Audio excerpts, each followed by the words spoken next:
Hi, welcome to Right to Top. I'm Adam.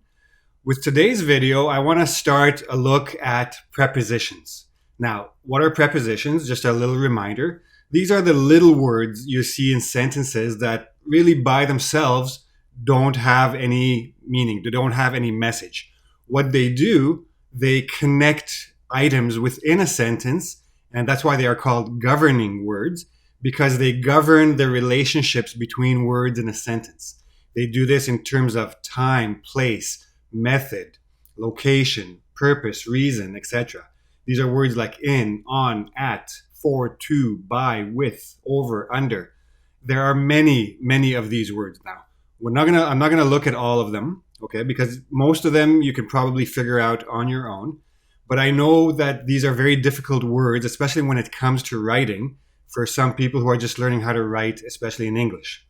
And they are very important in terms of your writing, especially in terms of IELTS and TOEFL, because one little word used incorrectly can completely change the meaning of a sentence, okay? So for that reason, today's video, we're going to focus only on two of them, for and to. The preposition for, the preposition to, but we're also going to look at to as an infinitive particle, meaning it can join a base verb to create an infinitive verb, to play, to be, to want. And this verb has no time, that's why it's called infinitive, and it's just the action itself. But this infinitive verb can be used in a very similar way to the preposition for. And that's, again, where a lot of people get confused, okay? So we're going to look at all of these, and then hopefully you'll understand what's going on. So we're going to start with a couple of sentences, okay? I gave this money to you to use for your lunch, not to give to your friends for candy. In times of crisis, people look to their leaders for guidance. In times of crisis, people look for their leaders for guidance. Now, I'm not going to explain these sentences just yet. I'm going to go through all the prepositions and infinitive uses, and then we're going to come back to these, and hopefully you can figure them out on your own, but I'll give you a quick explanation as well, of course. We're going to start with the preposition to, okay? There are several different uses for it, several functions of this preposition, and we're going to look at them, and then we're going to make the comparisons. So give this letter to her. So when we're talking about transferring something, especially to someone or to another place or to another thing, we're going to use to.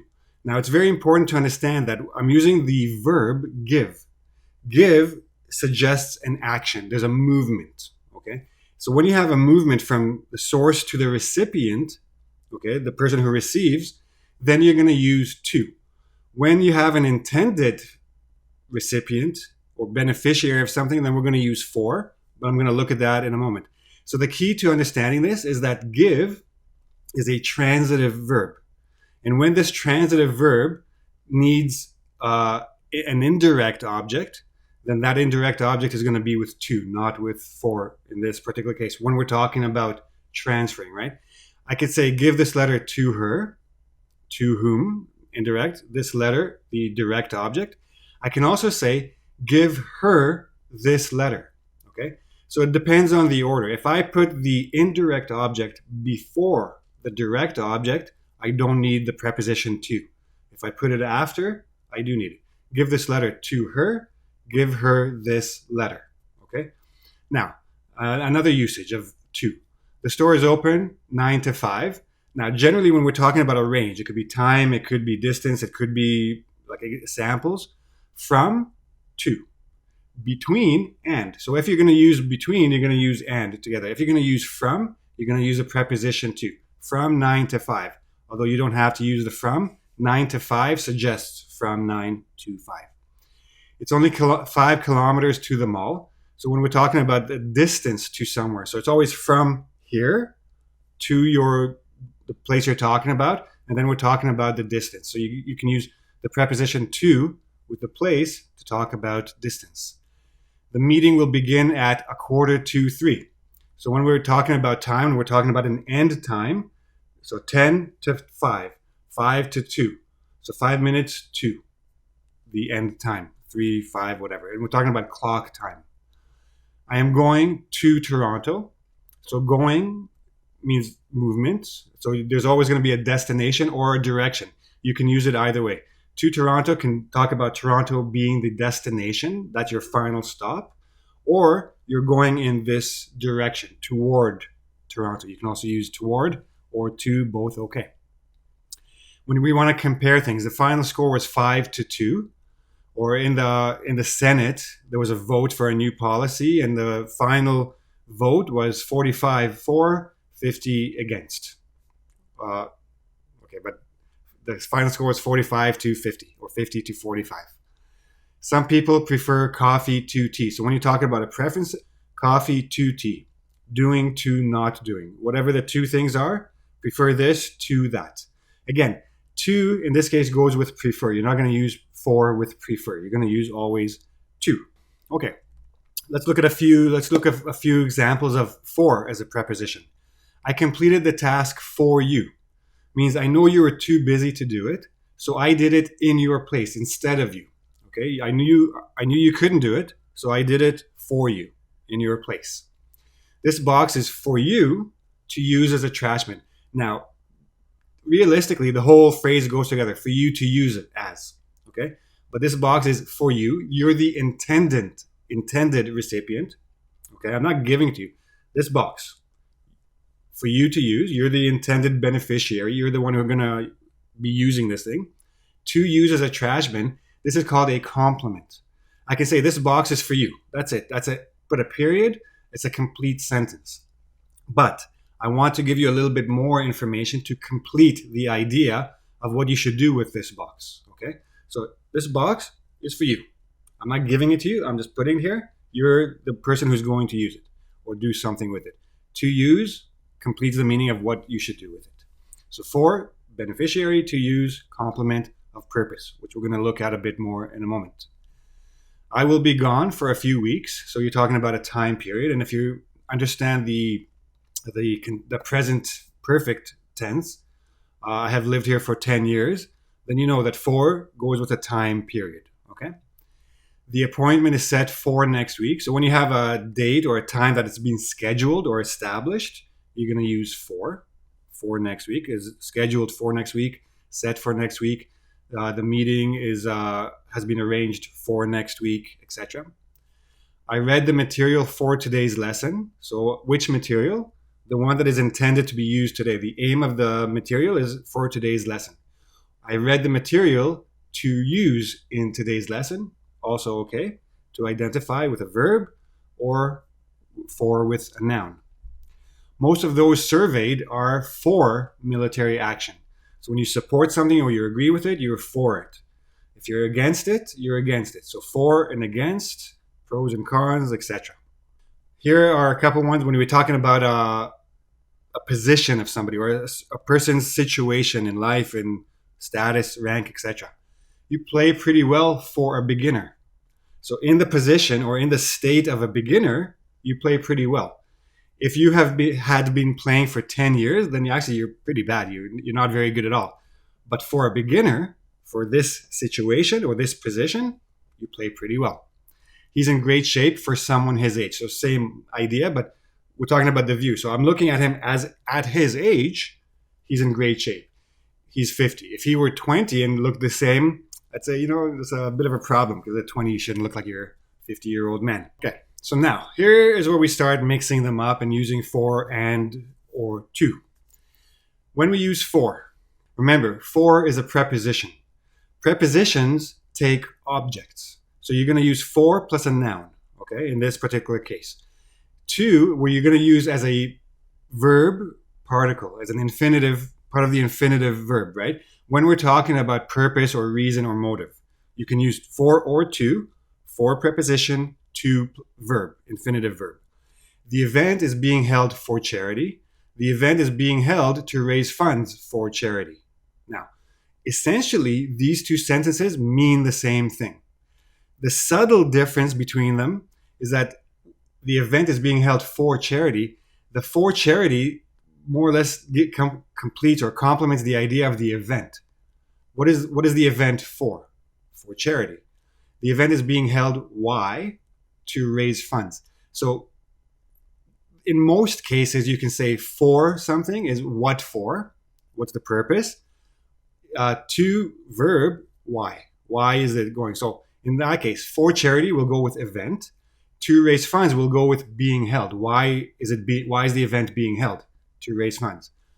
And then for charity. Now, I don't have to add that here, but if I want to give more information, if I want to complete the meaning. Now, keep in mind that to raise funds for charity no longer goes with event. Now, for charity gives you more information about funds. What is the purpose, or who will be the beneficiary of the funds? Okay, so it makes a difference where you put things and what you use, because everything has a relationship. Remember, prepositions show relationships between the words in the sentence. So where you place your prepositional phrase, like for plus noun or whatever, will depend on what its purpose is in that sentence. Okay. Now, we came to the rally to voice our support. Why did we come? To voice. If you said we came to the rally for support, notice I took out the our, but we came to the rally for support, completely different meaning. In that case, we came to the rally for support. We came to receive support. Okay? For support, we're the beneficiaries of this support. The reason we came is to get support, not to give support. So again, very different uses. And again, you can't say we came to the rally for our support. That doesn't actually make sense. It doesn't really work, so we can't use it. And then if we take out the our, we change the meaning completely. Do you want to go out for dinner? Purpose, or what's the motivation of the going for dinner? Going out for dinner. Do you want to go out to dinner? Some people will say that as well. Again, to dinner, for dinner, in this case, they both work the same. But again, most people won't say to dinner. If you say, do you want to go out to dinner? Do you want to go out to have dinner? We just shorten it to dinner. But the have should be there because it's a verb. Okay. We came to the rally to voice our support for the movement. Now, it's the same idea, but here I'm adding for the movement. So what I want you to understand, you can add as many prepositions and prepositional phrases as you like, and each one will be complementing the thing that came nearest before it. So we came to the rally. Why did we come? To voice our support. Support for what? Or what is the support for? The movement, okay? So target or beneficiary is the for charity for the movement. So the for charity for the movement to the last noun before it to complete its meaning. Now, a few more examples. This program is used for checking one's grammar. This program is used to check one's grammar. Again, both are okay. Both can be used. Essentially, the meaning is the same. For checking one's grammar, basically, the program is used for checking. So the program, that's a function. The program is used for, like, what's the purpose of the program? To check. But essentially, it means the same. For plus noun, to plus verb. That's the only difference. In some cases, there's no difference. In some cases, it's a subtle difference. In some cases, very different meanings. Always pay attention to the verb. So is used, for is used to, generally both okay. Dad, I need some money to buy lunch. Dad, I need some money for lunch. Why do you need money? To buy lunch. What is the money for? For lunch, right? So again, it all depends on what exactly you want to focus on in terms of the rest of the sentence. Now, most doctors believe that getting 8 hours of sleep each night is essential to be healthy, is essential to being healthy, is essential for one's health. Again, all of them are okay. To be, to being, for, all okay. Verb, prepositional to, preposition for. So in some cases, like is adjective to, is adjective for. In most cases, you can use any of them. I think for my purposes, I would use for. Now notice that I'm using to with a gerund, and I'm using for with health, the simple noun of health, being healthy. Okay, now here we get a few more. I want to give you a little bit, sometimes it can be a little bit confusing. Please give this memo to all new staff members. So I already mentioned, if you're transferring something, if you're actually physically doing something, you're going to use to. Give the memo to. So you're transferring the memo to the recipient. This memo is for all new staff members. So this memo is for everybody. Make sure everybody gets one. So it's intended for everybody. It's not being given, right? So notice I'm using the be verb. There's no action here. There's no transference. It's a situation for. Action, movement, to. This letter is for her. She's intended recipient. Can you please give it to her? Is for, give to. Is intention, give action. Okay? Give her this letter for me. For me in my place. I don't have time to go give it to her. Give it to her on my behalf. For me, please. Give this letter to her for me. Now, again, same meaning. The difference is I put the to her as the indirect object after the direct object, so I need the to. In the first one, I put it first, so I don't need the to. Give this letter to her for me. Okay? Give to on my behalf. The new policy is meant for the new staff members. So the new staff members, they're the intended recipient. The intention is for them to receive it. The new policy is meant to reduce. What is the purpose of the new policy? So it depends. The different meaning of meant is meant for, intended, is meant to, purpose. Okay? So sometimes the use of for or to changes the meaning of the verb that came before it as well. But again, for, noun, to, verb. I wrote a letter to Mary. I wrote a letter for Mary. I wrote a letter to Mary means I wrote it and sent it. I wrote a letter for Mary means I wrote it intending to give it to her later. Or I wrote a letter for her. She broke her hand. She couldn't write, so I wrote for her instead of her. Okay?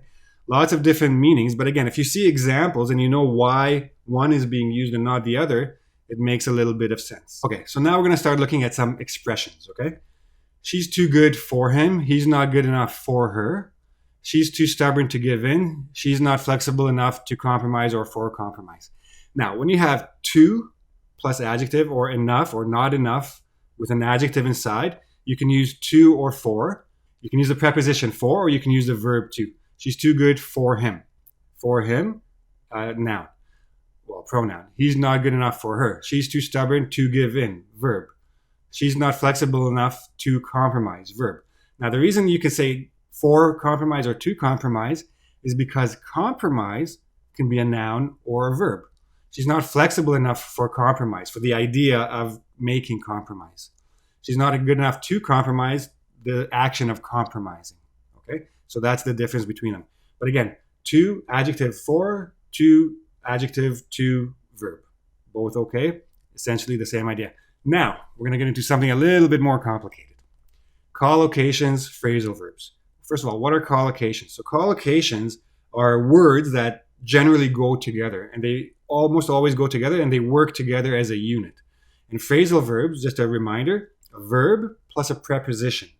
So these that go together, and sometimes they have different meanings, more than one meaning in many cases actually.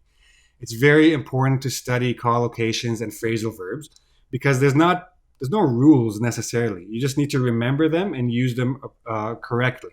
Okay? And now, especially with phrasal verbs, remember, verb plus preposition create a different meaning. So you change the preposition, you change the meaning of the phrasal verb. So let's look at a few examples. Stand for a cause. If you stand for a cause, you make your belief known and you fight for it. If you stand to lose a lot of money, then you're in a position that you might lose something, right? So stand for means fight or be aggressive about a belief. Stand to means about to or be at risk of whatever the verb is. Agree to do. I agree to help you with your project. Agree for the sake of quiet. Agree why? Just you want quiet. Agree to do. Agree to do. Ask to see someone. Ask for someone. Again, more or less the same idea, a little bit different. If I go into an office and I say, "Can I see Mr. Smith, please?" then I am asking to see him, and his assistant will take me to his office. Ask for someone. Excuse me, is Mr. Smith in the office today? He is. Great. Can I see him? So ask for, is he there? Ask to see, taking me to him. But again, if you ask for someone, it means you want to see them. So it's essentially the same. Leaving for France means leaving toward France. That's your destination, France, going to France. Leaving for France to take up a new post. Leaving where? Leaving for where? France. Why? To take up a new post. Tom is leaving, why? To pursue other opportunities. So leaving for France, direction, destination. Leaving to pursue, reason, purpose. Now, go to sleep. Keep in mind that sleep in this case is not a verb. So to is a preposition. Sleep is a noun, okay? Go to sleep means go and be in that condition of sleep. Go for a drink, the purpose of your going wherever you're going to go. Apply for a position means try to get that position. Apply to human resources means give them your application. So you apply to human resources for a position with the company. Okay, apply for, apply to. Now, let's go back to our original sentences, okay? I gave this money to you to use for your lunch, not to give to your friends for candy. I gave this money, gave to whom? Okay, to you. Indirect object. This money, direct object. Why? To use. To use for what? For your lunch. I didn't give it to you to give to your friends. Give to your friends. Why? For candy. Okay? In times of crisis, people look to their leaders for guidance. Look to means look in the direction of. And okay, you're our leaders. What should we do? Give us guidance. Okay? In times of crisis, people look for their leaders. It means, okay, where are you? You need to give us guidance. Look to, look in the direction of, look for, search. Very different meanings, changes the complete meaning of the sentence. Be very careful about which preposition you're going to use, which verb you're going to use. And changing the verb also obviously changes the meaning. So be very careful about those. Now, that's basically it. Again, it's a lot of information I just gave you. Take your time, watch the video again, soak it in, practice. Read things, pay attention to the twos and fours, and see how they are being used, for what purpose, for what function. And then make sure that you can do it as well with your own writing in order to have very clear messages. Okay? If you have any questions, of course, please ask me in the YouTube comments section. I'll be happy to answer those. If you like my video, please give me a like and subscribe to my channel. And come back. I'm going to make more videos about other prepositions and, of course, writing, test prep, grammar, all these fun things. Okay? I'll see you again soon. Bye-bye.